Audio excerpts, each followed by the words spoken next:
Venge doesn't have a stun. No, she does have a stun here. 110 is the old mana cost, I believe. Looks like the Enigma actually very successful ushering the enemy team away despite being against a tri-lane. He is at level 7 at this point, 29-9, so that's not too bad. Compared to Morphling, actually farming not too bad right now, catching up a little bit. That's very important for him. He's at 25-4, and looks like he is going to take a lot of damage from the Morphling. Oh, Morphling is going to go down there, so well done by the Enigma, actually stunning the Morphling in time, having those 6 Illidan's, and that's why I believe that Enigma is one of the strongest long lane solos because of his ability to just out damage any other lane based just having those Illidan's. It looks like they're going to mount and push. We do see the Basil Ring being turned on here. It looks like they're going to just right click all these creeps, trying to force those Eidolons to split. Eidolon taking some damage. No, he is going to lose one Eidolon, and probably going to lose the second one. No, the second one is going to split. Looks like we do have a lot of teleportation coming in. Tidehunter, he does have a gush, but I'm not too sure why they cancel the teleport. Maybe it was a little bit worried, but I think they do have a glyph. Let's see if they're going to clutch deny. No clutch deny here, and this Enigma is continue to win the lane, picks off the tower as well. He is sitting at an Intreads, 39-6, and a tower kill, so that is huge for the Scourge team. I think he's going to work towards his Blink Dagger extremely quickly. Meanwhile, Broodmother is going to send most of his Spiderlings into the jungle. Shadow Fiend is going to go in the bottom lane here. I don't think he could win the bottom lane either. I think that Shadow Fiend has realized that they have lost the mid lane to the Destroyer here, and Destroyer is just farming like a beast. 39 and 22, 40 and 22. That is 60 CS in 9 minutes. You do the math, but that's a lot of CS here. Looks like we are going to see another teleportation coming in, but they really need dust to be able to do anything here. No dust here, just a lot of raises, but that's not enough to force that Broodmother away from the lane. Broodmother have a magic wand to add to his inventory as well. Looks like these Spiderlings are actually doing a pretty good job in terms of farming in the jungle here, and they are going to pick off this Furbog if it's micro correctly. Let's see if Shadowfiend's going to come around and steal that Furbog. That is pretty huge. No, I don't think he has noticed it, and looks like mid lane is still free farm for the Sentinel. Once we hit the 10-minute mark, I'm just going to pull down the menu and see how everyone's farming here. Shadowfiend, as soon as he hits mid, he just get like Astro imprisoned, and just Shadowfiend is just not having a good day. Meanwhile, a lot of action on the bottom lane. No, just two melee heroes clustering against each other, and looks like Bad Rider is going to take a lot of action here at top. The Morphling getting a creep, getting another kill as well. So 2-1, 37-4, and that is the only saving grace for the Sentinel team right now, because Sentinel is losing absolutely every single lane possibly. And I mean, other than the mid lane where they're really in a disadvantageous position, I think the top lane for the Sentinel and the bottom lane for the Sentinel should have been won. I just have to contribute to the mistake of the Venge and the Tidehunter actually going to the jungle instead of staying in the lane. It doesn't matter if that Bat Rider farms a little bit, but it matters a lot if the Enigma farms up, and it looks like Enigma is farmed up at this point. So I mean, really, Sentinel at this point does have a lot of, you know, room to catch up. They really need to catch up. Meanwhile, on the bottom lane, I'm not too sure what went too wrong for the Darkseer. I mean, Darkseer in lately kind of matches up well against the Broodmother, so maybe it was he just got outskilled by the Broodmother. I wasn't paying too much attention to that lane, so I'm not too sure what went wrong there. And let's bring down the menu here and check up the farm. We do see a 41 on the Darkseer, 51 on Shadow Fiend, 45 on the Morphling. Meanwhile, 59 on the Broodmother, 46 on the Enigma, and 60 on the Destroyer. So across the board, we do see Scourge leading the farm. You know. Unimpededly, they are just unarguably leading the farm, and I'm not too sure what all these farm is going to go into item wise. Of course, Broodmother is probably going to work towards his BKB, but is this actually this Ring of Health? I mean, if he actually got this Ring of Health for laning, that's a pretty smart adaptation, because I mean, Iron Shell does hurt pretty bad. So if you have a Ring of Health and Spider Web heal, you're gonna be able to stay in terms of full HP for most of the time, or have a lot of regen and whatnot. So that might be a very smart buy if he just got the Ring of Health just for laning purposes. But I'm not too sure whether that's it or he's gonna go Battle Fury. As we see a teleport coming on the bottom lane, and Bad Rider is gonna be one of those few here that is gonna be able to kill the Darkseer here. Looks like there's gonna be pause here, but Bad Rider is gonna say no pause. We're gonna go for the Darkseer here, and they're gonna try to pick up the Darkseer. He doesn't have a slow here at this point. The Spiderling's actually blocking a little bit here. There is a vacuum, and looks like gonna try to pick off the Darkseer. Darkseer is gonna get picked off, but these two guys are taking a lot of damage here. And Observer saying he can't pause because there is a huge team fight going on. Meanwhile, in the jungle, these two guys are still roaming, but critically, both the support heroes has picked up the level of their ultimate, and that's gonna be huge. Oh my god, that was a little bit of poor initiation here. Is he gonna pop a Ravage? I think no, he is not gonna pop a Ravage. If he did, I don't think he would have gotten killed anyways. That was a poor communication from the Thailand team, because the Venge was a little bit lagging behind. Of course, the Shadow Fiend was under the imprisonment, so a little bit unfortunate here. And it looks like Bad Rider continues to do his jungling. Haven't really paid too much attention to his jungle pattern, but that is extremely weak.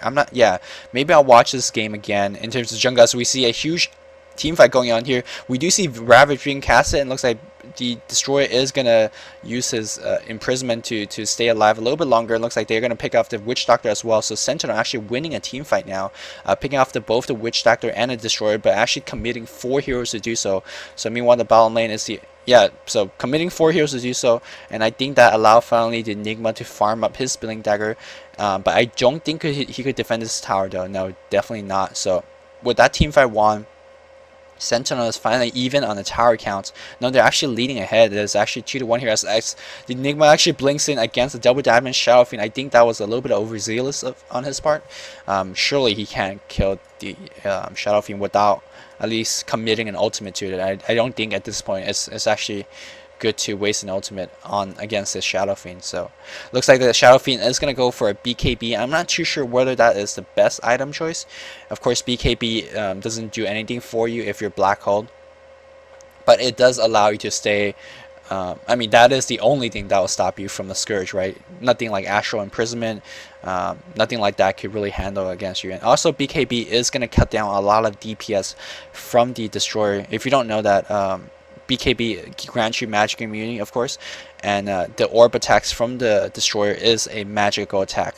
So that doesn't go through BKB, so it definitely limits a lot of damage from the Destroyer. Destroyer is actually sitting at 80 and 27, so superb farm from the Destroyer here.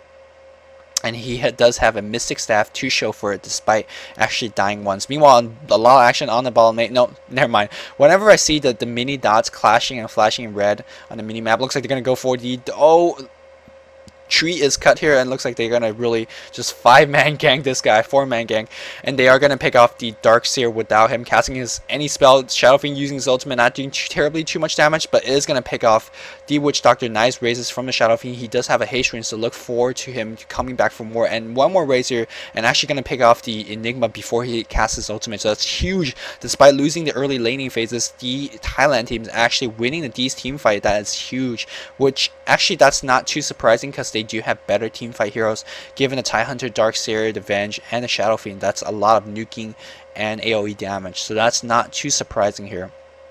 And this has actually allowed the Sentinel Morphling to farm up like crazy. He is going to go for a very old school Morphling build, the Lincoln's first. Nowadays, we're actually seeing, at least the Chinese players, we're seeing the the Manta first, and then back to Lincoln. So Lincoln first is, somewhat like 2 or 3 months ago. So that's why I kind of call it old school. The really old school Morphling build, I believe, was like 5 Wraithman and a Treads, and then you start to work up to your Scotty. I believe that was the old school Morphling build, but this is like the neo old school.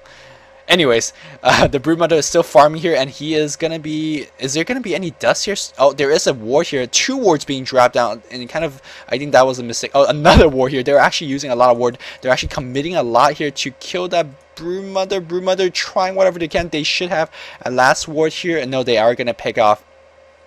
Are they gonna put themselves in a little bit oh, they are putting themselves in a bad position, but is there going to be a black hole to bail them out? Really need a black hole here. Black hole now? No black hole here. So that Witch Doctor does go down, but Oh, here it looks like this Enigma is gonna go down as well here, and there is a Malphus is just blinked out. Blink Dagger is gonna be coming off cooldown. Can he use it? Blink out, yes, he does blink out. So I gotta say that was maybe a little bit of a chain mistake coming from the Enigma.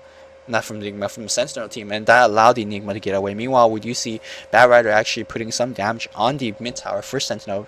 Shadow Fiend is going to teleport him. He does have his BKB finished. So, I mean, at one point this game was like 2-4 in favor of Scourge, but now looking at the hero count, we are going to see 9-8.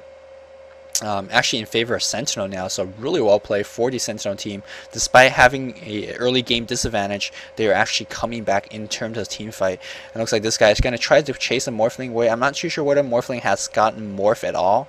If he had, he should have been morphing a lot of it to his strength at the moment he was initiated upon. But maybe he realized that he was going to be okay. He's going to stick around because the Perseverance is going to give him some heal. Should maybe eat the Tango for some extra little bit healing. Maybe they're actually trying to kill the Broodmother once again. Oh my god, Broodmother is actually going for what's that item? Battle Fury, and I really don't like that because, well, for many reasons I don't like that. I think a clearly superior and alternative for Battle Fury is BKB. Broodmother already get a lot of plus damage from his ultimate. If you pop your ultimate, you get a free, plus like 60 or 40 or 70 damage. I think that's just the level 1 ultimate alone. So the extra damage from Battle Fairy, yes, it's going to be very helpful. Looks like they're going to focus on the... No, they don't have a ward here. I think these guys actually should be going Dust here at this point because, I mean, yes, Sentry Ward is very helpful. It looks like they're going to focus on the Broodmother. Broodmother pops his ultimate, but a little bit of poor communication coming from the Sentinel here. We're going to see a Blink ultimate here, and they're going to pick off the Venture. Broodmother actually lifestealing a lot, but there's a vacuum to cancel here, and it looks like Bat Rider is going to grab the Morphling. Let's see if we can pick him off, and Death Ward is going to be casted. Morphling very low HP. He is morphing a lot to strength at this point. We do see Shadow Fiend's going to come in here. He does have BKB, so keep in mind there's no more Black Hole here, and there's only like 2 more hits away from death on that Broodmother. Broodmother is going to be okay. And that cast just being extremely annoying. So a couple things I wanted to say, but that team fight just disrupted me. First of all, against the Broodmother, you gotta go for the dust instead of the sentries. Yes, sentry is going to be good, and it does provide you a huge amount of AoE in terms of sight, but the thing is that Broodmother, if he gets caught under his web, he does have a very, very high movement speed, so he can just run out of your sentry range unless you just stun him instantly, right? And Broodmother is not going to let you walk up to him and stun him instantly. So I think Dust, of course, it doesn't matter how far he runs, as long as the dust duration of like 10-12 seconds is on him, there's really no way, like, no matter how far he runs, he'll still be revealed. So that is the primary big thing. Of course, I'm going to talk about this Battle Fairy now. Of course, Battle Fairy is very good build up. As I talked about, that Ring of Health definitely helped him a lot in terms of being in lane. He should really be careful here. We do see a invisible Darkseer actually coming in here, and maybe he's actually noticing that a couple heroes is converging to this lane, and he is very smartly backing up. So yeah, Battle Fairy, very good build up. The Ring of Health definitely helped him in terms of the laning phase. The Perseverance after gave him the mana regeneration to spam a little bit more. What happened to Soul Ring? Did he actually sell? Well, he actually sold his Soul Ring for the Battle Fury. Very, very interesting choice. I mean, Soul Ring, despite not being too terribly of a good item, but I mean, it's an item nonetheless, right? You don't really need to sell it. It looks like these 3 inventory slot could have really been bolstered up by a Soul Ring. So I gotta say that's a little bit odd here. And it looks like Scourge is gonna try to steal Roshan.